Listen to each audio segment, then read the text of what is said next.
آپ نے یہ چشتی رسول اللہ واقعہ جو پڑھی ہے کتابوں میں پڑھے, آپ نے معین الدین چشتی کی زبان سے نہیں سنا. معین الدین چشتی صاحب سے ہمارا کوئی لینا دینا ہی نہیں. ذرا سوال سنیے. ہاں جی, سوال آپ نے زبان سے تو سنا نہیں, کتابوں میں پڑھے, اور ابھی تک کتابوں میں پڑھتے آ رہے ہیں آپ اور آگے پھیلا رہے ہیں. قیامت کے دن یعنی بروز حشر اگر معین الدین چشتی یہ کلیم کر دیں کہ یہ بندہ, یہ شخص مجھ پہ دنیا میں بہتان باندھتا رہا جبکہ میں نے ایسا کچھ لکھا ہی نہیں, نہ پڑھوایا, آپ کیا بنے گا؟ نہیں میرے پہ تو بہتان باندھا ہی نہیں ہے نا. آپ پر نہیں باندھا, آپ باندھ رہے ہیں ان پر. نہیں میں نے تو باندھا ہی نہیں. اگر انہوں نے پڑھایا نہ ہو تو کیا بنے گا؟ نہیں بریلویوں نے پرنٹ کیا نا. وہ بریلویوں میں جب میرے پاس آئے گی نا بات, میں کہوں گا تمہاری جو روحانی اولاد تھی نا انہوں نے پرنٹ کیا ہے, بس مقدمہ ادھر چلا جائے گا. اچھا یعنی آپ دنیا میں بھی آپ چلے جائیں, جائیں گورے کی عدالت میں لے جائیں کہ میں تو بریلویوں کی چھپی ہوئی کتاب کا کوٹ کر رہا ہوں. اگر میں ایک چیز تو حسن زن رکھے نا, اگر نہ لکھا ہو تو حسن زن رکھنا یہ ایک علیحدہ بات ہے. حسن زن رکھنا نہ رکھنا یہ الگ, یہ دو تین ٹاپک مکس ہو گئے. پہلے تو یہ ہے کہ مقدمہ کس کے خلاف ہوگا.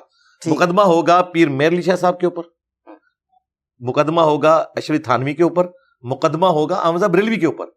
مجھے تو انہوں نے بتایا نا کہ چشتی رسول اللہ پڑھنا چاہیے, صحیح, دفاع ہونا چاہیے. میں نے تو آگے کہا نہیں ہونا چاہیے.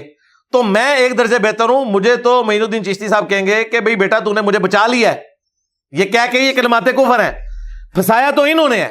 اب رہا یہ مسئلہ کہ میں معین الدین چشتی یا کسی بابے کی یہ وکالت کروں کہ ان کے اوپر ان لوگوں نے جھوٹ باندھا, تو میں پہلے دن سے یہ کہہ رہا ہوں کہ میرا حسن ظن ہے کہ انہوں نے نہیں پڑھوایا ہوگا.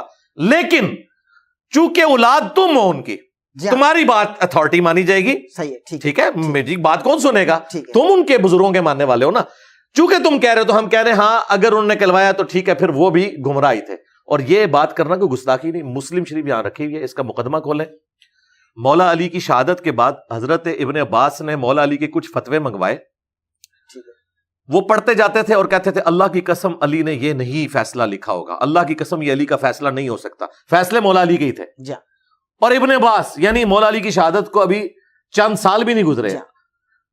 پھر ایک جگہ انہوں نے جملہ بولا اللہ کی قسم اگر علی نے بھی یہ فیصلہ کیا تو وہ بھی گمراہ ہو گیا تھا, for the sake of argument, سمجھانے کے لیے. حالانکہ علی نے نہیں کیا, لیکن موٹے دماغ کو کھولنے کے لیے انہوں نے, ابن عباس نے کہا یہ اتنی بیہودہ بات لکھی ہوئی ہے, اگر علی یہ فیصلہ کرتے تو وہ گمراہ ہو جاتے, یہ فیصلہ انہوں نے نہیں کیا ہوگا. ٹھیک ہے. اور پھر کہا افسوس انہوں نے قیمتی علم ضائع کر دیا. حضرت علی کی طرف جو جھوٹ منسوب ہے اس میں ہم حضرت علی کا دفاع کرتے ہیں کیونکہ حضرت علی کے پیچھے قرآن و سنت کھڑے ہیں. حضرت عیسیٰ کے اوپر کرسچنز نے جھوٹ باندھا, ہم اس کا دفاع کرتے ہیں, ان کے پیچھے قرآن و سنت کھڑے ہیں. ان کے بابوں کے پیچھے قرآن و سنت نہیں نہ کھڑا, یہ تو بابے آئے ہیں 700-800 سال بعد.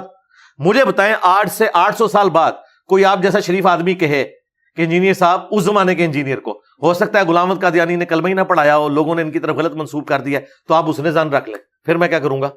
میں یہ کہوں گا کہ اس کے ماننے والے تو کہہ رہے ہیں نا, آپ کہ نہیں, آپ ان کو رحمت اللہ علیہ کہہ جائیں. اگر غلام احمد قادیانی صاحب نے قیامت کے دن آپ کا گریبان پکڑ لیا تو آپ کیا کریں گے؟ میں کہوں گا میں تو نکل جاؤں گا, میں کہوں گا اس کے ماننے والے کہہ رہے تھے, اور چونکہ اس کے پیچھے قرآن و سنت نہیں کھڑے تھے میں اس کا دفاع نہیں کروں گا. میں دفاع کروں گا صرف صحابہ اور اہل بیت کا. ان کے بعد جتنے لوگ ہیں ہمیں کوئی چیز مجبور نہیں کرتی, ہم ان کا دفاع کریں, may be may not be.